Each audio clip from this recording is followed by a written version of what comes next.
नमस्कार, मैं त्रिभुवन चौहान हूं और लोकार्पण आज प्रेस क्लब में मौजूद है। प्रेस क्लब में दरअसल एक प्रेस वार्ता आयोजित की गई है भंडारी के परिवार से। भंडारी कौन? केदार भंडारी। अब ये लड़का कौन है? हमारे साथ सुजाता मैम है, अभी थोड़ा इनसे बातचीत कर लेते हैं और फिर आपको विस्तार से बताते हैं। मैम, क्या प्रकरण है ये, आज क्यों प्रेस वार्ता करनी पड़ी?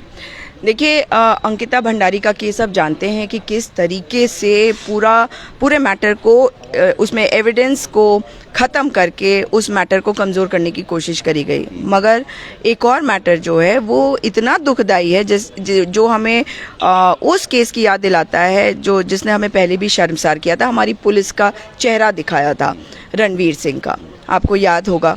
अब इस वाले मैटर में जो हुआ है वो इतना दुखदाई है कि पहली बार ज़िंदगी में 19 साल का एक लड़का जिसका नाम केदार भंडारी है, वो अपने गांव से निकलता है पहली बार।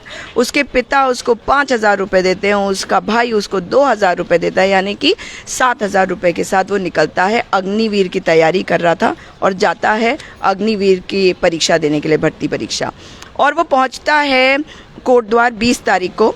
वो उसमें सफल नहीं हो पाता है, लेकिन फिर जब वो वापस आता है तो ऋषिकेश में अपने एक दोस्त के साथ ठहरता भी है। और भी लोग जो उसके बैच के थे वो लोग सब इकट्ठे ही वापस उधर से आ रहे थे।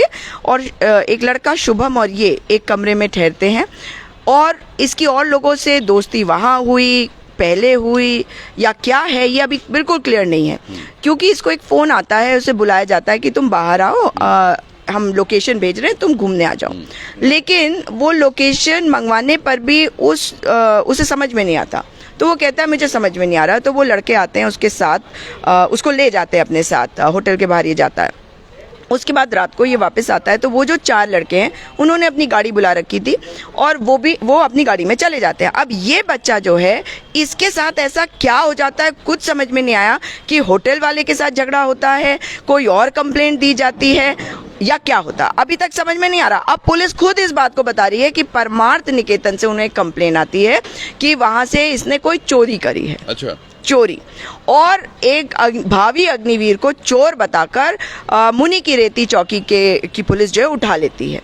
फिर उसके बाद उसको लक्ष्मण झूला थाने की पुलिस को दे देते हैं। आप समझने की कोशिश करें। दरअसल अभी तक जो बात हो रही है, एक बच्चा जो अभी तक गुम है, मिसिंग चल रहा है और उस पर बहुत सारी चीज़ें बात हो रही हैं। अब हम उस पहलू पर आ रहे हैं कि कहाँ से लक्ष्मण झूला चौकी या थाना इसमें इन्वॉल्व पाया जा रहा है। तो मुनि की रेती से ट्रांसफर हो गया केस लक्ष्मण झूला में। केस तो था ही नहीं, हाँ। इलीगल डिटेंशन है, क्योंकि कोई रिटन कंप्लेंट नहीं है। ये एसएसपी चौहान ने अपने वक्तव्य में कह भी दिया है, उसको इन्होंने पोस्ट कर दिया है। मगर दुख की बात है कि दुख की बात से ज़्यादा मतलब शर्म की बात है कि पौड़ी की पुलिस अपने उस पोस्ट पे लिखती है इस बारे में कोई खबर ना डाले सोशल मीडिया पे। डराने की कोशिश कर रही है पुलिस, बात को दबाने की कोशिश कर रही है। हम नहीं डरने वाले, जो करना कर लो। अब वो क्या करते हैं, क्योंकि पुलिस ने इसमें जो कुछ कांड है वो पुलिस द्वारा किया गया। ये कोई मतलब किसी बाहर वाले 2 लोगों की लड़ाई और उसमें पुलिस इन्वेस्टिगेशन करी है, ऐसा मामला नहीं है। ये एक बच्चा जिसके खिलाफ ये पुलिस वाले कह रहे तहरीर आई है, परमार्थ निकेतन ने दी, मगर रिटन कंप्लेंट नहीं है। 18 अगस्त को बच्चा घर से निकला, 21 तारीख को उसके खिलाफ एक कंप्लेंट उनके हिसाब से आई, मगर वो रिटन में नहीं थी। फिर उस बच्चे को ये उठा के ले गए और फिर वो लक्ष्मण झूला थाने में पहुंचा। एसएसपी का क्या कहना है कि हमने उसे एक पीआरडी जवान के साथ बैरक में बिठाया था, ये स्टेटमेंट उन्होंने दिया। अगर बैरक पे उसको बिठाया तो एसएसपी का दूसरा इसी पूरे बयान में एक दूसरा स्टेटमेंट है। वो कहते हैं कि ये लड़का जो है अचानक इसे न जाने क्या हुआ, ये भागा और इसके पीछे सारी पुलिस भी भागी। अब देखिए विरोधाभास, उन्होंने क्या कहा था, एक पीआरडी जवान के साथ बैठा। अब कह रहे हैं कि कई पुलिस वाले उसके पीछे भागे। यहीं आ गया पहला विरोधाभास और झूठ। और फिर वो कहते हैं कि सीसीटीवी में दिखाई दे सकता है। तो सीसीटीवी में ये दिखाई दे रहा है तो ये तो प्रूव हो रहा है कि सारी पुलिस इन्वॉल्व है। अगर बैरक में एक के साथ बैठा था वो एक भागता ना, उसके पीछे बाकी लोग भागते। ये पुलिस कैसे भागते हुए नजर आ रही है।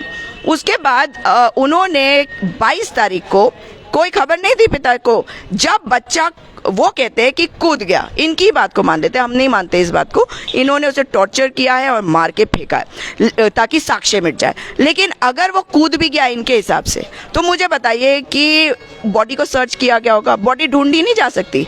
अंकिता भंडारी केस में क्या हुआ, जब हम लोगों ने आप लोगों ने मिलकर हमने दबाव डाला तो बॉडी निकाली ना इन्होंने। अब अगर वो बॉडी पानी में गिरी भी, अगर वो बच्चा गिरा तो उसको पहले तो बचाया जा सकता था। इन्होंने बचाया नहीं।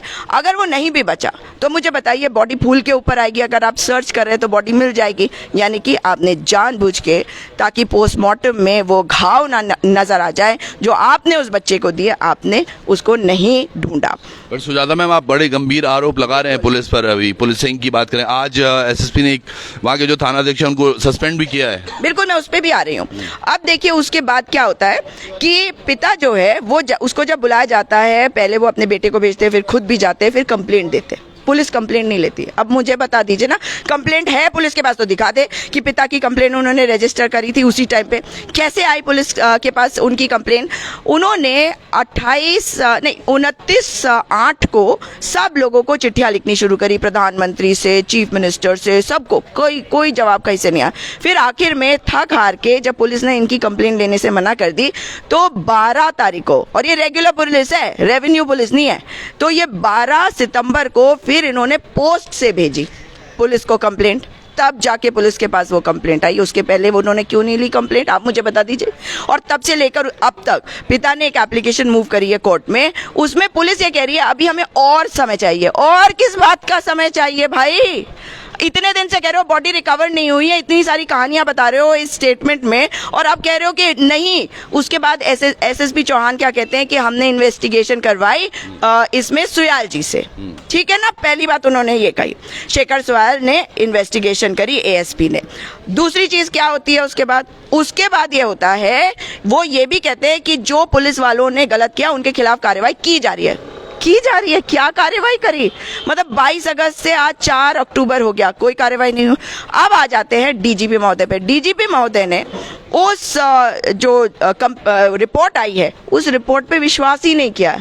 ये एक अच्छी चीज है कि वो समझ रहे हैं कि इसमें पूरा का पूरा झालमेल है। उन्होंने उस रिपोर्ट को नहीं माना है और तभी उन्होंने डीआईजी को ये जांच सौंपी है। क्या ये प्रूव नहीं करता कि डीजीपी साहब खुद इस बात को मान रहे हैं कि एसएसपी जो कह रहे हैं वो गलत है, जो सुयाल ने उसमें इन्वेस्टिगेशन किया वो गलत है, और मनोहर सिंह रावत जो वहां पर पोस्टेड है और उसके ऊपर पिता ने कई बार आरोप लगाए हैं कि बहुत ही ज्यादा उसने उनको मतलब अभद्रता उनके साथ करी। वहां पे संतोष कुंवर को हटा दिया गया, मगर अब क्या हटा देने से काफी है? साक्ष्य तो मिट ही गए ना। और संतोष कुंवर ने यहां तक कहा था पिता को कि मैं अपने खिलाफ अपनी कंप्लेंट कैसे ले लूं? थाना है, तुम सिर्फ इंचार्ज हो, थाने को कंप्लेंट तुम्हारे खिलाफ भी लेनी पड़ती है। मनोहर सिंह रावत ने पहले भी एक मैटर में ऐसी ही झूठी चार्जशीट करी थी। उस केस में मैंने उसके ऊपर केस किया था, तो मुझे मालूम है कि इसका मोडस ऑपरेंडी क्या होता है। तो मनोहर सिंह रावत को तो मैं याद करवाना चाहती हूँ, वो केस अभी खत्म नहीं हुआ, क्योंकि अगर उसके खिलाफ तब भी संस्तुति हुई थी कि इसके खिलाफ कार्रवाई करी जाए, इसने आज तक नहीं करी। इसकी मैंने स्टिंग करी थी तब जब इसने कहा था कि मुझे पता है कि आरोप झूठा है। तो ये मनोहर सिंह रावत बोल दे कि मैं जो बोल रही हूँ वो गलत है, बोल दे कि मैंने उसके ऊपर केस नहीं किया। आज परिवार की स्थिति कैसी है मैम? 1.5 महीने ऑलमोस्ट बीत चुके हैं, परिजन भी यहाँ पर आ रखे हैं। अभी उनके पिता से भी आपकी बात कराएंगे और बताएंगे क्या कुछ है, कैसा चल रहा है उन सब? बहुत दुख की बात है, बहुत गरीब परिवार है। माँ जो है वो हिंदी में बात नहीं कर सकती, सिर्फ गढ़वाली में बात करती है। और मैं आपको बता दूं कि वो सिर्फ एक चीज़ कहती है, मेरा बेटा कब आएगा, मेरा बेटा कहाँ है, उसको वापस लेके आओ। पिता को सिर्फ न्याय चाहिए, वो जानना चाहते हैं उनके बेटे के साथ क्या हुआ। वो भी ये कहते हैं कि मेरा बेटा मुझे लौटा दो।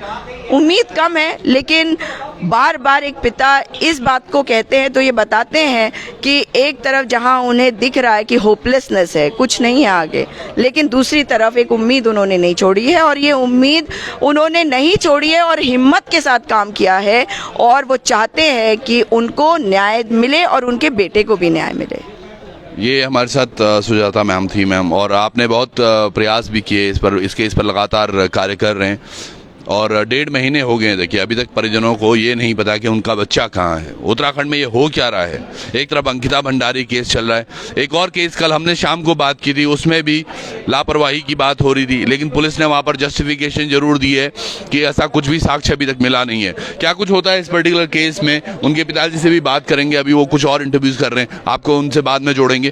पर यहाँ पर जस्टिस की बात हो रही है, उत्तराखंड में जो जस्टिस है वो हर व्यक्ति का अधिकार होना चाहिए और उसी के हिसाब से काम भी होना चाहिए। जुड़े रहिएगा लोकार्पण पर। आप सब लोगों का बहुत बहुत धन्यवाद। नमस्कार।